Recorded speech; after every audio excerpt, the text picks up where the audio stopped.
بسم اللہ الرحمن الرحیم نحمدہ و نصلی علی رسولہ الکریم اما بعد۔ السلام علیکم ورحمۃ اللہ وبرکاتہ۔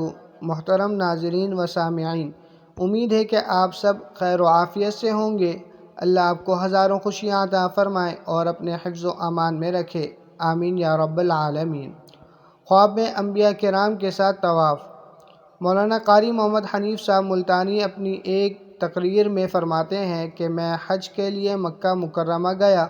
میری ملاقات ایک ولی اللہ مولانا خیر محمد صاحب سے ہوئی، جو بھاولپور میں رہتے تھے۔ سارا دن اپنے ہاتھوں سے کام کرتے اور شام کو طالب علموں کو حدیث پڑھایا کرتے تھے۔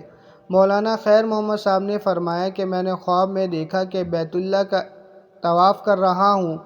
حضرت آدم علیہ السلام طواف کر رہے ہیں، حضرت خلیل اللہ علیہ السلام طواف کر رہے ہیں، حضرت کلیم اللہ علیہ السلام طواف کر رہے ہیں، حضرت ذبیح اللہ علیہ السلام، حضرت یعقوب علیہ السلام، حضرت یوسف علیہ السلام اور حضرت ایوب علیہ السلام موجود ہیں۔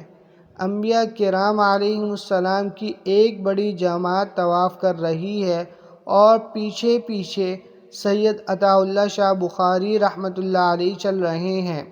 مولانا خیر محمد صاحب فرماتے ہیں، میں نے پوچھا، شاہ جی یہ مرتبہ کیسے ملا کہ انبیاء کرام علیہ السلام کے ساتھ بیت اللہ کا طواف؟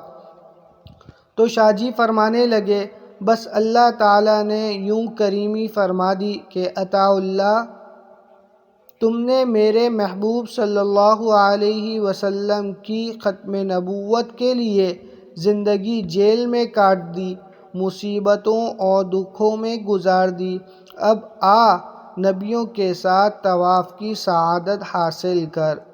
وآخر دعوانا ان الحمد للہ رب العالمین۔ اگر آپ کو ہماری ویڈیو اچھی لگی ہے تو ہمارے چینل کو سبسکرائب کریں اور بیل کے بٹن کو پریس کریں تاکہ ہر آنے والی ویڈیو آپ کو بر وقت مل سکے۔ جزاک اللہ خیرہ۔